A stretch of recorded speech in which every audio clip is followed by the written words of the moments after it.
కీర్తన గ్రంథం 118వ అధ్యాయం 8వ వచనం చదువుకున్నట్లయితే, మనుషులను నమ్ముకొనుట కంటే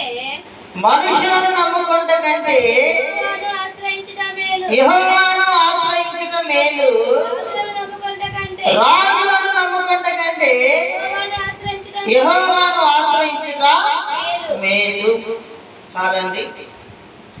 చూడండి ప్రియమైన సహోదరి సోదరులారా, ఈ మాటను మనం శ్రద్ధగా గమనించినట్లయితే దావీదు అనేటువంటి ఒక భక్తుడు చూడండి స్పష్టంగా తెలియపరుస్తున్నాడు. ఏమని? మనుషులను నమ్ముకుంటే కంటే యెహోవాను ఆశ్రయించుట ఏందంట మేలు. ఎందుకంటే ప్రియమైన సహోదరి సోదరులారా, మనుషులు ఏదైనా సహాయం చేస్తే ఎంతసేపు ఉండిద్దండి? ఎంతసేపు ఉండిద్ది? కొంతకాలం ఉండిద్ది, లేదా కొంత సమయం ఉండిద్ది. కానీ చూడండి, మనుషులు మనం ఆశ్రయించే కొద్దీ మనిషి మనకు సహాయం చేస్తాడా? ఏంటండి? ఒక మనుషుడి దగ్గరికి పదే పదే మనం వెళ్తున్నా కానీ ఏం చేయడంట? మనకి సహాయం చేయడం. కానీ చూడండి, లోకంలో ప్రతి మనుషుడు చూడండి, తనకు ఒక బాధ వచ్చినా, ఒక శ్రమ వచ్చినా, ఒక ఇబ్బంది వచ్చినా, ఒక ఆర్థిక ఇబ్బంది వచ్చినా, ఒక శోధన వచ్చినా, ఏది వచ్చినా కానీ దేన్ని వెంబడిస్తున్నాడండి? ఎవరు నమ్ముకున్నాడు? దేవుడు నమ్ముకున్నాడా? ఎవరు నమ్ముకున్నాడండి? మనుషులను నమ్ముకున్నాడు. ప్రియమైన సహోదరి సోదరులారా, అందుకనే స్పష్టంగా వాక్యం ఏం చెబుతుందంటే, మనుషులు నమ్ముకుంటే కంటే యెహోవాను ఆశ్రయించుట మేలు. రాజులు నమ్ముకుంటే కంటే యెహోవాను ఆశ్రయించుట మేలు. కొంతమంది చూడండి, ఉద్యోగాల కొరకు ఏదైనా చూడండి, ఇంటి దగ్గర ఏదైనా పొలం పని విషయంగా ఏదైనా పని వచ్చిందంటే ఎక్కడికి వెళ్తారు? రాజకీయ నాయకుల దగ్గరికి వెళ్తారని. పొలం గొడవల్లో ఉంటే దాన్ని తీరుతారని, లేదా ఇదిగో నా కుమారుడికి ఉద్యోగం కావాలయా, ఉద్యోగం ఇప్పించాయా ప్రభుత్వం ద్వారా అని అధికారుల దగ్గరికి చూడండి, రాజకీయ నాయకుల దగ్గరికి వెళ్తారు. వాళ్ళు తిప్పుకొని తర్వాత ఏం చేస్తారు? అయ్యా కుదరలేదయ్యా, ఈసారికి చూద్దామంటారు. చూడండి, బాధ వచ్చినప్పుడు ఒక మనిషిని దగ్గరికి పోతే ఆ మనిషి చూడండి కొంత ఉపశమనాన్ని ఇస్తాడే కానీ ఆ బాధని తీరుస్తాడండి? తీరలేరు. కొన్ని చూడండి తీర్చలేని బాధలు కూడా ఉంటాయి. ప్రియమైన సహోదరి సోదరులారా, ఈ మనుషులు కానీ ఈ రాజులు నమ్ముకోవడం వల్ల ఎటువంటి ఉపయోగం ఉందండి? అధికారులు నమ్ముకున్నా, మనుషులు నమ్ముకున్నా, తోటి స్నేహితులు నమ్ముకున్నా, కుటుంబీకులు నమ్ముకున్నా, ఎవరు నమ్ముకున్న ఎటువంటి ఉపయోగం లేదు. ప్రియమైన సహోదరి సోదరులు, ఎందుకంటే మనుషులు నమ్ముకుంటే కంటే యెహోవాను ఆశ్రయించుట మేలు అని చెబుతున్నది వాక్యం. చూడండి ప్రియమైన సహోదరి సోదరులారా, ఒక భక్తుడు అన్నాడు, ఇశ్రాయేలు రాజ్యానికి మొదటి రాజు ఎవరండి? ఇశ్రాయేలు రాజ్యానికే మొదటి రాజు ఎవరండి? రాజు సౌలు. ప్రియమైన సహోదరి సోదరులారా, సౌలు చూడండి ఎక్కడో గార్ధమును కాసుకుండా బెన్యామీనులుగా తక్కువ జాతిలో ఉన్నటువంటి చూడండి, ఇదిగో ఆ సౌలుని దేవుడు అంట ఏర్పరచుకొని ఏం చేశాడండి? ఎక్కడో తక్కువ కులంలో ఉన్నటువంటి వ్యక్తిని, తక్కువ జాతిలో ఉన్న వ్యక్తిని చూడండి, ఇశ్రాయేల్ అంట మాకు ఒక రాజుని ఏర్పరచంటే ఎవరిని ఏర్పరచుకున్నాడండి? సౌలుని రాజుగా ఏర్పరచుకున్నాడు. ప్రియమైన సహోదరి సోదరులారా, సౌలుని రాజుగా ఏర్పరచుకున్నప్పుడు అక్కడ ఉన్న మనుషులంట ఇతను రాజేంది, ఇతను రాజ్యాన్ని పరిపాలించగలడా, తనకి యుద్ధము తెలుసా, తనకి సరైన విధానం ఉందా అని హేళన చేశారంట. ఏం చేశారు? హేళన చేస్తే చూడండి, సమూయేలు సౌలును అభిషేకించిన తర్వాత అతనికి కొత్త మనసు వచ్చిందంట. దేవుని ఆత్మ సౌలు మీదకి వచ్చంట. ఎవరైతే చూడండి తనని హేళన చేశాడో అలా ఆ మనుషులు ఎదుగంట ఎంతో మంది రాజుల్ని సైతం యుద్ధము చేసి వారిని ఓడించి ఆ రాజ్యాన్ని ఏం చేశాడండి? సౌలు ఆక్రమించుకున్నాడు. సౌలు ఎదురు చూడండి, ఎంత బలాదుడైనా కానీ, ఎంత జ్ఞానం కలిగిన వాడైనా కానీ, ఎంత చూడండి సైన్యం ఉన్నా కానీ, ఎంత సంపద ఉన్నా కానీ, ఎంత బలాద్యం ఉన్నా కానీ, ఏదున్నా కానీ సౌలు ఎదుట నిలబడలేదు. ప్రియమైన సహోదరి సహోదరులారా, ఓడిపోయిందండి.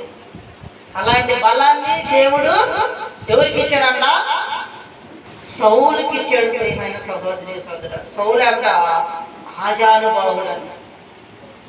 చూడండి, సౌందర్యం కలిగిన వ్యక్తి అంటే, సుందరం ఉండేవాడు. ఎత్తు చూడండి 7 అడుగుల పైన ఉండేవాడు అంట. తన శరీరం అంట బాహు అంట బలంగా ఉండేదంట. తన కత్తి ఇసురుతుంటే చూడండి, అక్కడ ఉన్న 100 మంది సైతం కూడా అతని కత్తి దెబ్బలు చనిపోయేవాళ్ళు అంట. ఎంత బలాదుడైనా కుప్పగూలేవాడు అంటండి. అలాంటి బలాన్ని దేవుడు సౌలుకి ఇచ్చాడు. ప్రియమైన సహోదరి సహోదరులారా, ఇచ్చిన తర్వాత ఒక దినానంట సౌలుతో దేవుడు ఒక మాట చెప్పాడు. ఏమని చెప్పాడు? ఐగుప్తు నుంచి వస్తున్నటువంటి ఇశ్రాయేలీయులకి ఏం చేశారంటండి? అమాలేకీయులు అనేటువంటి ఒక జాతి వారు ఇశ్రాయేలు సైన్యానికి ఎదురు తిరిగారు. కాబట్టి ఆ ఇశ్రాయేలు సైన్యానికి ఎదురు తిరిగినందుకు వారిని ఏం చేయమన్నాడండి?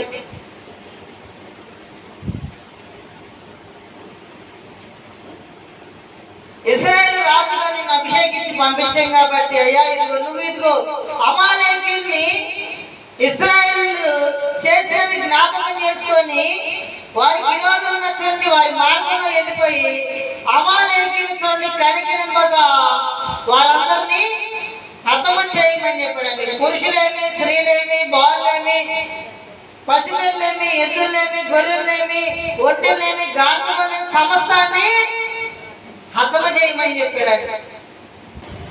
చూడండి ప్రియమైన సహోదరి సహోదరులారా, అక్కడ వీటన్నిటిని హతము చేయమని చెప్తే చూడండి సౌలు ఏం చేశాడంటే అక్కడ ఉన్నటువంటి చూడండి పశువుల్ని, అక్కడ ఉన్న సమస్తాన్ని, అక్కడ ఉన్న మనుషుల్ని అందరిని హతము చేసి చూడండి అక్కడ ఉన్నటువంటి రాజుల మధ్యకి అగాగైనటువంటి రాజు అమ్మోనీయుల యొక్క రాజుని క్షమించండి అమాలేకీయుల యొక్క రాజుని హతము చేయకుండా అక్కడ ఉన్నటువంటి చూడండి పనికి రానటువంటి నీచ పశువులను నిర్మూలన చేసి కొన్ని బలమైనటువంటి బలిష్టమైనటువంటి పశువుల్ని, బలిష్టమైనటువంటి చూడండి జంతువుల్ని, గొర్రెల్ని, గాడిదల్ని సమస్తాన్ని కూడా తీసుకెళ్ళి ఏం చేశాడండి? సౌలు తన యొక్క పశువుల దొడ్లో కట్టేశాడండి. రాజుని తీసుకెళ్ళి బందీగా ఉంచాడు. ప్రియమైన సహోదరి సహోదరులారా, అప్పుడు చూడండి దేవుడు సమయాలతో చూడండి స్పష్టంగా మాట్లాడేందుకు ఈ సౌలుని నేను రాజుగా ఉంచినందుకు పశ్చాత్తాపడుతున్నాను కాబట్టి నువ్వు ఆ వ్యక్తి దగ్గరికి వెళ్ళి నువ్వు గద్దించమని చెప్తాడండి. చెబితే సమయాలు చూడండి సౌలు వద్దకు వస్తాడు. సౌలు వద్దకు వచ్చి, అయ్యా దేవుడు నీకేం చెప్పాడు, నువ్వు దేవుడి విషయం ఏం చేసావు అని అడిగితే చూడండి మనిషి అన్నాడు, నేనేం చేశానయ్యా, దేవుడు చెప్పినట్టుగా అమాలేకీయులందరినీ చంపేశాను కదయ్యా, అందరినీ నిర్మూలన చేశాను కదయ్యా, అందరినీ ఎవరు లేకుండా చంపేశాను కదయ్యా అన్నప్పుడు చూడండి ఆ సమయాలు అంటాడు, నువ్వు నిజంగానే అన్ని నిర్మూలన చేసావా, దేవుడి మాట నువ్వు విన్నావా, దేవుడిని ఆశ్రయించావు నువ్వు అంటే నిజమేనయ్యా అంటే మరి ఇవన్నీ చెబుతున్నావు, ఇదిగో అలాగైతే వినపడుతున్నటువంటి గొర్రెల అరుపులను ఎడ్ల రంగులను ఎక్కడివి అవి ఎక్కడి నుంచి వస్తున్నవి?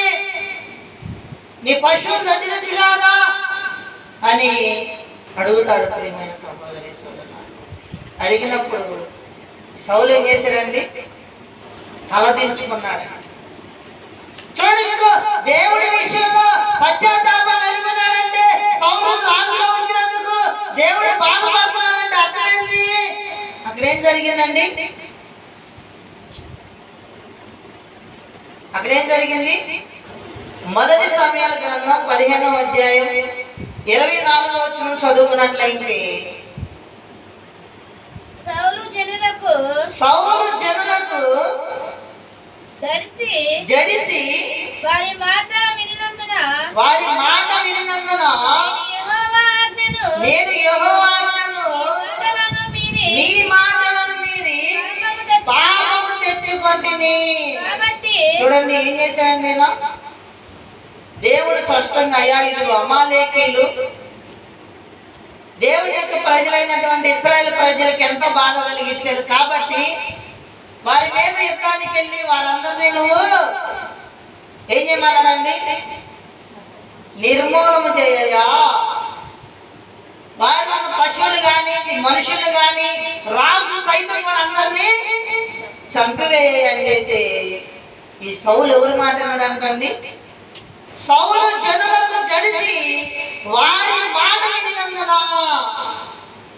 ఎవరిని ఆశ్రయించాడండి సౌలు? దేవుణ్ణి ఆశ్రయించడా, మనుషుల్ని ఆశ్రయించడా?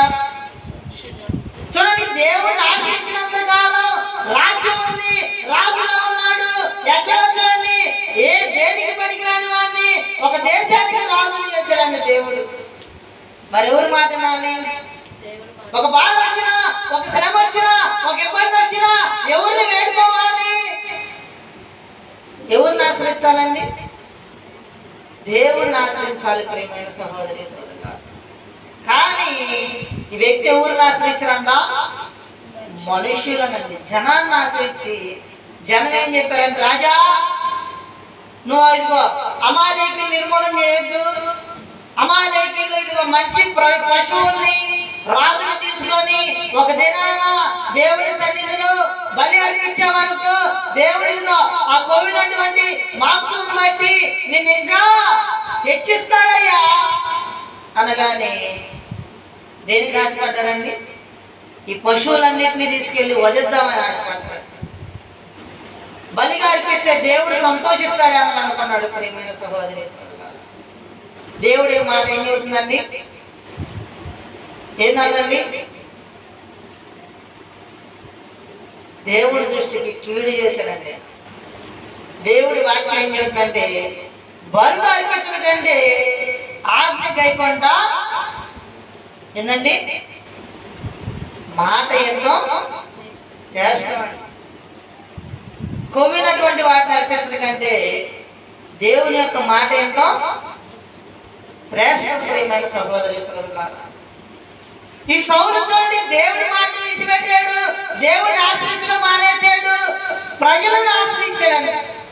వారిలో ఆ ప్రజలంతకాలం నా రాజ్యం నిలబడింది, ఆ ప్రజలంతకాలం నేను బాగుగా ప్రజలు ఏడొచ్చు, ఇదిగో నా మాట ఎవరైనా వింటారు, నేను రాజుగా ఇదిగో ఏది కావాలని అది చేయించండి, ఆ ప్రజల మాటే విన్నాడంట. ప్రజల మాట ఏం తెచ్చుకున్నాడంట? పాపం తెచ్చుకున్నాడు ప్రియమైన సహోదరి సోదరులారా. అలాగే చూడండి, ఒక దినానంట ఫిలిష్తీయులు సౌలు మీదకి యుద్ధానికి వచ్చారంట. సౌలు మీదకి ఫిలిష్తీయులు యుద్ధానికి వస్తే చూడండి, సమూయేలు బలి అర్పించిన తర్వాత యుద్ధానికి వెళ్ళాలైతే సమూయేలు 7 దినాల తర్వాత నేను గిల్గాలు కొండ ఎత్తుకు వచ్చి దహన బలి అర్పిస్తానయ్యా, ఆ తర్వాత నువ్వు ఆ వ్యక్తులతో యుద్ధం చేద్దాం అంటే చూడండి, ఈయన తొందరపాట్లు ఏం చేశాడంటే సౌలు రాగలై సౌలు వచ్చేటప్పటికి చూడండి, ఈ ఫిలిష్తీయులు యుద్ధానికి వస్తారేమో అని ఈ ప్రజలు భయపడుతుంటే ఈ ప్రజల భయాన్ని బట్టి చూడండి, ఈ సౌలు ఏం చేశాడంట? దహన బలి అర్పించాడండి. ఈ దహన బలి అర్పించిన కొంత సమయానికి సమూయేలు ఆడుకుంటే సమూయేలుకి చెబుతున్నాడు, అయ్యా ఈ ప్రజలు చల్లా అవుతారేమో, ఈ ప్రజలు చచ్చిపోతారేమో, నా రాజ్యం నిలబడదేమో అని భయంతో నేనే బలి అర్పించానయ్యా, దహన బలి అర్పించానని చెబుతున్నాడు. ఒక సేవకుడు చేయాల్సింది కూడా మనుషులు నమ్ముకొని ఈ సౌలు రాజ్యం చేశాడని. చూడండి అతని జీవితం ఎలా తయారైందంటే దేవుడు ఆ వ్యక్తిని ఆ రాజ్యానికి స్థిరంగా ఉంచుతానన్నాడండి. ఏం చెప్పాడండి? సదాకాలము నీ రాజ్యాన్ని స్థిరపరుస్తానని దేవుడు సౌలుకి మాట ఇచ్చాడండి. అలాంటి చూడండి దేవుడు మాట ఈ సౌలు వినకుండా మనుషులను ఆశ్రయించి మనుషుల మాట విని తన రాజ్యాన్ని సైతం ఏమైపోయాడండి? పోగొట్టుకున్నాడు. ప్రియమైన సహోదరి సహోదరులారా, తన రాజ్యాన్ని పోగొట్టుకొని తన రాజ్యం పోయిందండి. ఎవరిని బట్టి? అధికారులు చూసుకున్నాడు. ప్రజల మాట అన్నాడు, అయ్యా రాజా మేమున్నావు నీకు అని చెప్పారండి. వాళ్ళందరూ వారి మాటిని ఏం చేసుకున్నాడు? తన భక్తిని బాగుపడుకున్నాడు, తన రాజ్యాన్ని బాగుపడుకున్నాడు. ప్రియమైన సహోదరి సహోదరులారా, ఒక దినానంట సౌలు మీదకి ఫిలిస్తీన్లు యుద్ధానికి వచ్చినప్పుడు ఆ ఫిలిస్తీన్లో చూడండి ఒక వ్యక్తి ఉన్నాడండి. చూడండి ఆ వ్యక్తి అంట ఆజానుబాహుడు అంట. ఎలాంటి వాడంటే చూడండి 6 జానులు 3 ఎత్తుంటాడంట. అతను ఫిలిస్తీన్ల రాజ్యంలో చూడండి బలమైనటువంటి యుద్ధ ప్రావీణ్యత కలిగినటువంటి మనుషుడు. అతనే గొల్యాతు. ప్రియమైన సహోదరి సహోదరుడు, గాతు వాడైన గొల్యాతు అంట శూరుడండి. ఫిలిస్తీన్ దాంట్లో చూడండి అతనంట బయలుదేరి ఎక్కడికి వచ్చాడు? ఇశ్రాయేలు దండు ఎదురుకొచ్చి ఇశ్రాయేలుకి చూడండి సవాలు విసురుతున్నాడు. ఏమనంటే ఇదిగో మీకు దమ్ముంటే మీ సైన్యంలో బలం కలిగిన వాడు ఎవడున్నా గాని, బలవంతులు చూడండి ఎవరున్నా గాని, ఇదిగో నా రాజ్యంలో ఉన్న ప్రజలను కాదు, నా రాజును కాదు, నా సైన్యాన్ని కాదు, నన్ను ఒక్కడిని ఓడిస్తే నా రాజ్యాన్ని మొత్తాన్ని మీకు అప్పగిస్తా. మీలో అలాంటి బలం కలిగిన వాడు ఎవడైనా ఉన్నాడా అని సౌలు యొక్క సైన్యానికి ఇశ్రాయేలు ప్రజలకి సవాలు విసురుతున్నాడు. అతని సవాలు చూడండి ఎలాగుందంటే ఒకరోజు కాదండి, డైలీ ఉదయం పూట సాయంత్రం పూట 40 దినాలు ఆ ఇశ్రాయేలు యొక్క దండు దగ్గర రావడం, వారికి సవాలు విసరడం, అక్కడ కూర్చొని హుందాగా ఎవడొస్తాడా అని చూస్తున్నాడు. 40 దినాలు దాటినా కానీ ఇశ్రాయేల్లో నుంచి ఒక్క మనుషుడు కూడా ఏందండి ఆ గొల్యాతును చంపడానికి రాలేదు. ప్రియమైన సహోదరి సహోదరులారా, ఎందుకంటే అక్కడ ఉన్నటువంటి ఆ ఫిలిస్తీయుడు చెప్పాడు మాటనంట సౌలును ఇశ్రాయేలు అందరూ ఆ ఫిలిస్తీయులు మాటలు విన్నప్పుడు బహుభీతులైతే భయంకరంగా భయపడ్డారు. తను యుద్ధం చేయలేదు, తను కత్తితో ఒక మనిషిని కూడా చంపలేదంట. ఆ గొల్యాతును చూడగానే, తన స్వరం వినగానే, తను గర్తించగానే ఆ మాటగానంట సౌలును అక్కడ ఉన్న ప్రజలందరూ కూడా వణికిపోయారు. ప్రియమైన సహోదరి సోదరులారా, చూడండి సౌలు ఒక దినాన ఏదైనా రాజ్యం మీద యుద్ధానికి పోతే ఆ రాజ్యంలో ప్రజలు వణికే వాళ్ళు. ఇశ్రాయేలు ఒక దేశం మీదకి యుద్ధం వస్తున్నారంటే వారు రాకముందులే ఈ ప్రజలందరూ పారిపోయేవాళ్ళు అన్నారు. ఎందుకంటే ఆ సమయంలో వాళ్ళు ఎక్కడ యుద్ధానికి వెళ్ళాలన్నా దేవుని సన్నిధికి వెళ్ళి, అయ్యా ఇది పలానా దేశం మీదకి మేము యుద్ధానికి పోదాం అనుకున్నాం, ఆ దేశాన్ని మాకు అప్పగిస్తావా అని ప్రార్థన చేసేవాళ్ళు. ప్రియమైన సహోదరి సహోదరులారా, ప్రార్థన చేసి దేవుడు ఆ దేశాన్ని అప్పగిస్తానంటేనే వెళ్ళేవాళ్ళు. అలాంటిది దేవుడిని ఆశ్రయించడం లేదండి. యెహోవాను ఆశ్రయించట్ల. ఈ సౌలు చూడండి ఆ ప్రజల మాటలు విని వారిని ఆశ్రయిస్తున్నాడు. ఆ ప్రజలు అయ్యా రాజా అలాంటి ఇదిగో వ్యక్తిని మనం చంపగలవా అని అక్కడ అధికారులు భయపడుతుంటే అధికారుల్ని ఆ జనాన్ని చూసి ఈ రాజు కూడా ఒదిగిపోతున్నాడు. ప్రియమైన సహోదరి సోదరులారా, ఇక ఆ రాజ్యాన్ని కాపాడటానికి ఏ మార్గం లేదు. చివరికి రాజు అన్నాడు, అయ్యా ఇదిగో ఆ గొల్యాతుని 3 చంపుతాడు. ఆ చంపిన వ్యక్తికి నా రాజ్యంలో సగం రాజ్యాన్ని నా కుమార్తెనిచ్చి వివాహం చేస్తానన్నాడు. ప్రియమైన సహోదరి సోదరులారా, చూడండి ఆ మాటకి అక్కడున్న ఏ వ్యక్తి కూడా రావట్లేదండి. ఈ గొల్యాతు చూడండి దమ్ముగా చూడండి ఇదిగో రొమ్ము వీర్చుకొని దర్జాగా ఇశ్రాయేలు ఎదుర్కొస్తున్నాడు. మీకెవరికి దమ్మున్నా మీ రాజుకు దమ్ము లేదా?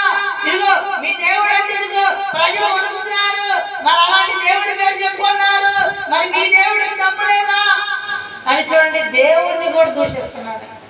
ఒక దినానంట ఆ ప్రాంతం దగ్గరికి యెషయా కుమారుడైనటువంటి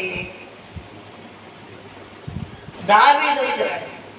తన అన్నలైనటువంటి 3 అన్నలు సౌలుతో పాటు చూడండి ఆ రాజ్యంలో సౌలుతో పాటు అక్కడ యుద్ధానికి సిద్ధపడగలిగి ఉంటే ఎలియాబు అనేటువంటి ఒక వ్యక్తి, అబినాదాబు అనేటువంటి ఒక వ్యక్తి, షమ్మా అనేటువంటి ఒక వ్యక్తి, 3 కుమారులు యుద్ధం చేస్తుంటే ఈ యెషయా ఏం చేశాడంటే, అయ్యా ఇదిగో నీ సహోదరులు యుద్ధానికి వెళ్ళారయ్యా, 40 దినాలు అవుతుంది, వాళ్ళు బ్రతికున్నారో లేదో, వాళ్ళు ఎలాగున్నారో వారిని చూసిరాయ్యా అని వారి కోసం చూడండి గోధుమ రొట్టెలను అలాగే చూడండి అక్కడ ఉన్నటువంటి అధికారులు కొరకు జున్ను గడ్డలను అవి పంపించాడండి.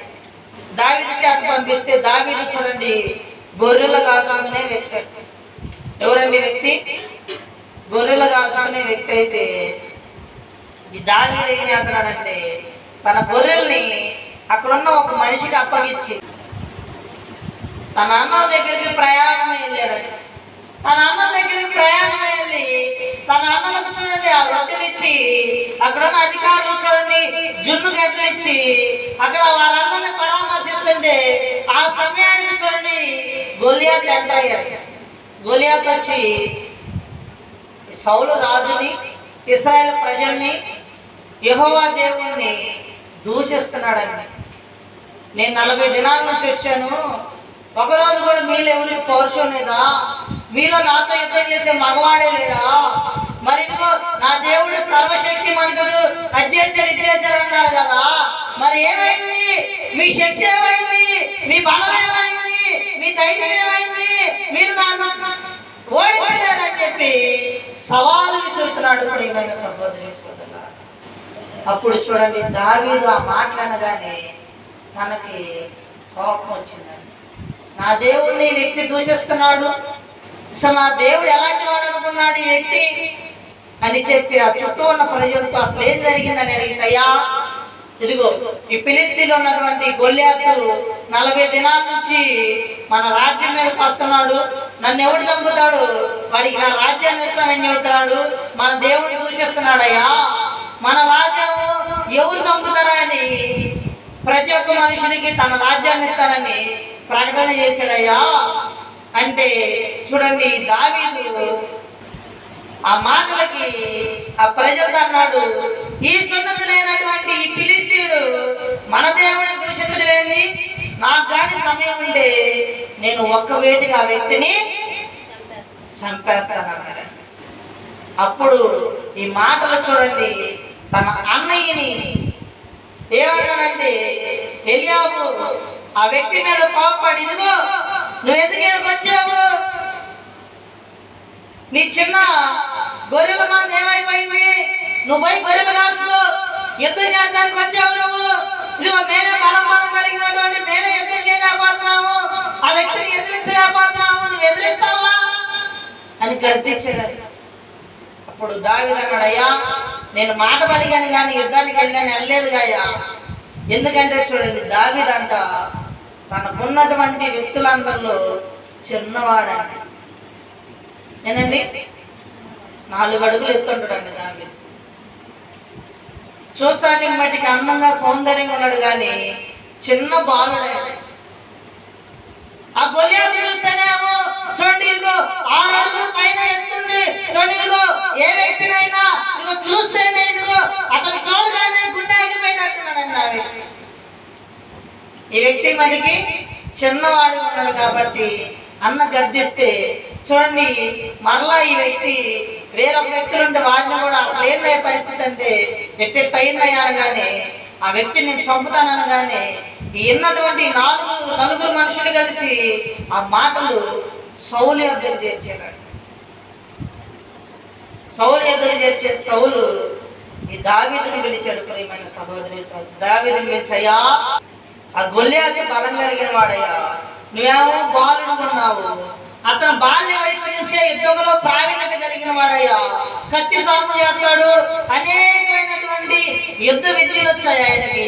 నువ్వేమో మరి ఇంతవాటికి యుద్ధమే చేశావు, యుద్ధం కూడా చూశావు, మరి నువ్వు ఆ గొల్లియాతుని చంపగలవా అన్నప్పుడు చూడండి ఈ దావీదేమన్నాడంటే మొదటి సమయాల గ్రంథం 17వ అధ్యాయం 34వ వచనం చదువుకున్నట్లయితే అందుకు దావీదు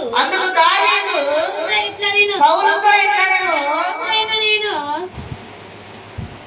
మీ దాసునైన నేను నా తండ్రి యొక్క గొర్రెలను కాయిచుండగా సింహములు ఎలుగుబంట్లు వచ్చి మందలో నుండి ఒక గొర్రె పిల్ల ఎత్తుకొని పోవచ్చుండగా నేను దాన్ని తరిమి చంపి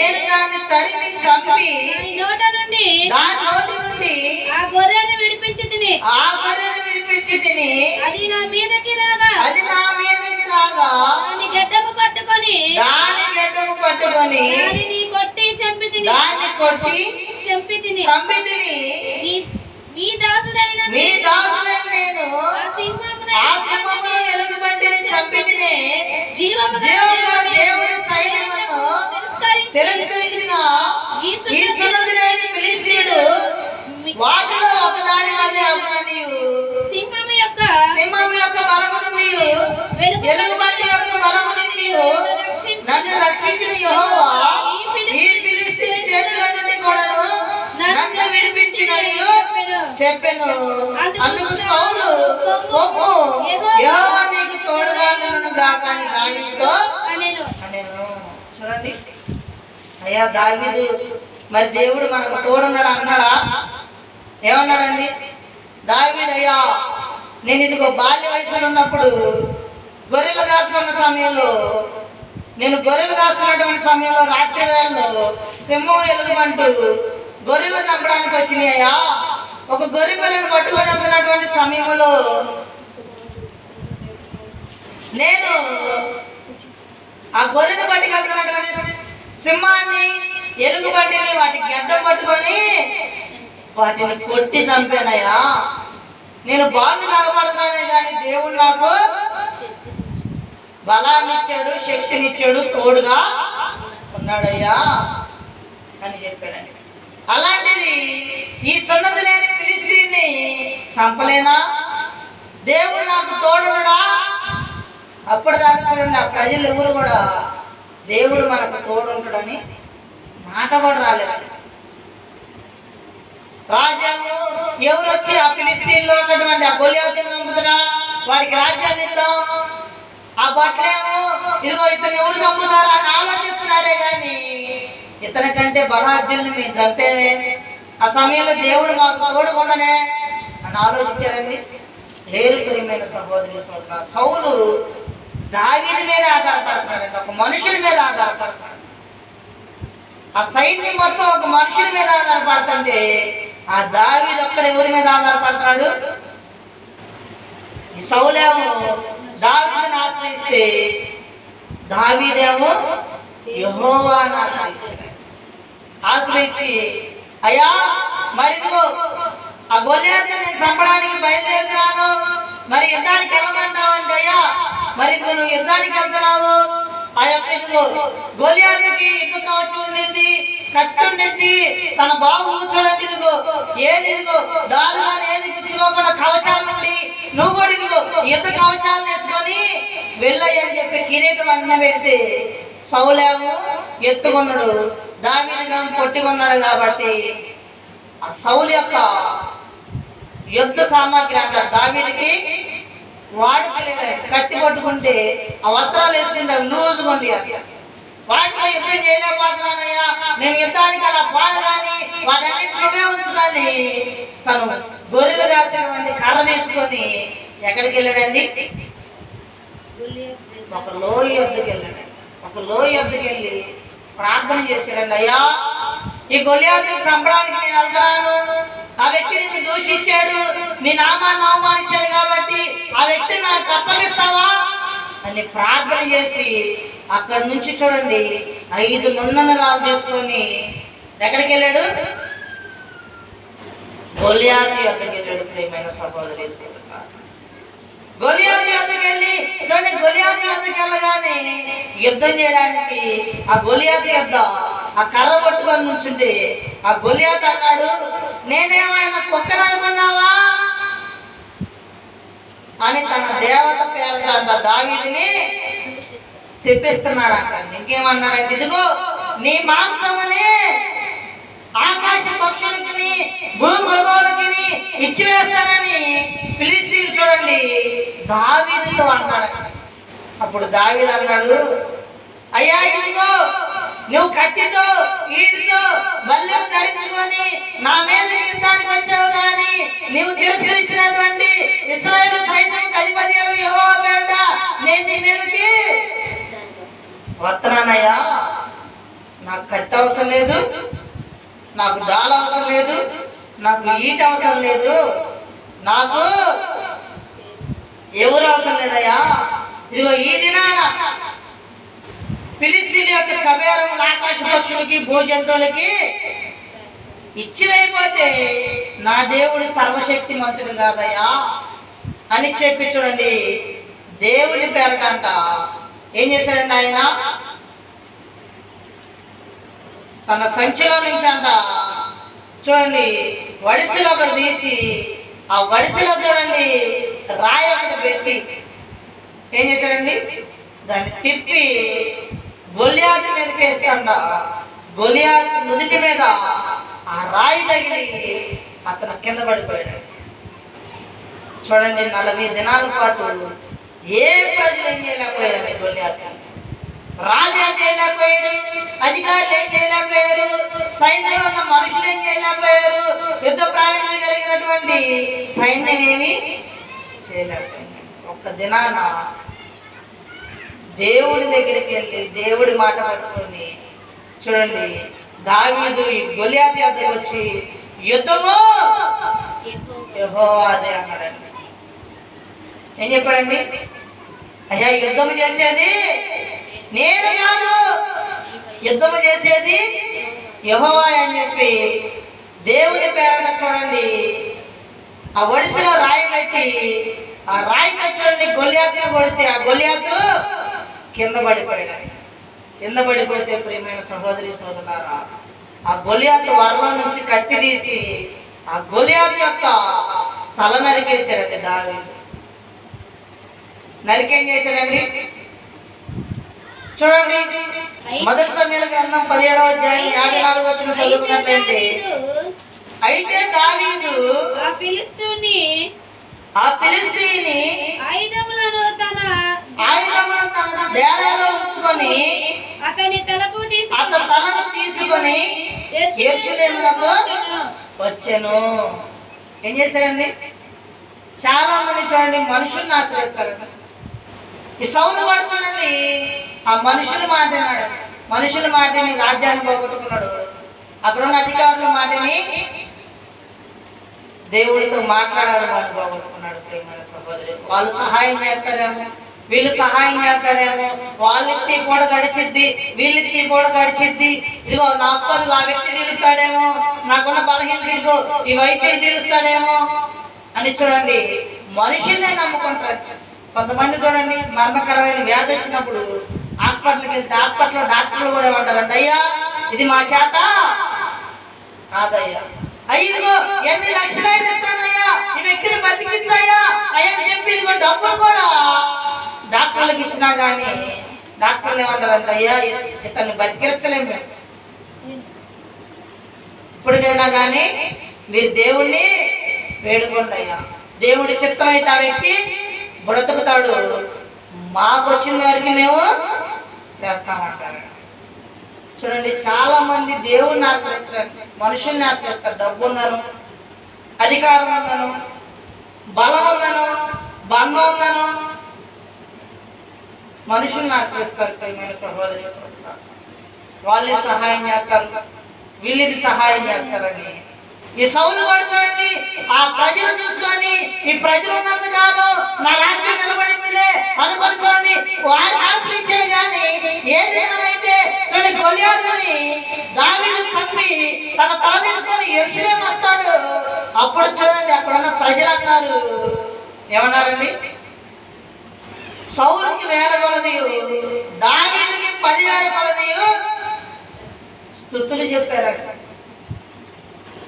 ఆ స్తుతులు చెప్తే ప్రియమైన సహోదరి సోదరులారా, ఆ స్తుతులు బట్టి అంట సౌలుకి ఏం కలిగిందంట, ఈర్ష్య కలిగింది. ప్రియమైన సహోదరి సోదరు, అంటే అన్ని దినాలు చూడండి దావీదు దగ్గర ఉన్నటువంటి సౌలు దగ్గర ఉన్న ప్రజలు ఒక్క దినాన్ని ఏమైపోయారంట, దావీదు వైపుకి మార్చబడ్డారు. ప్రియమైన సహోదరి సోదరు, ఎందుకంటే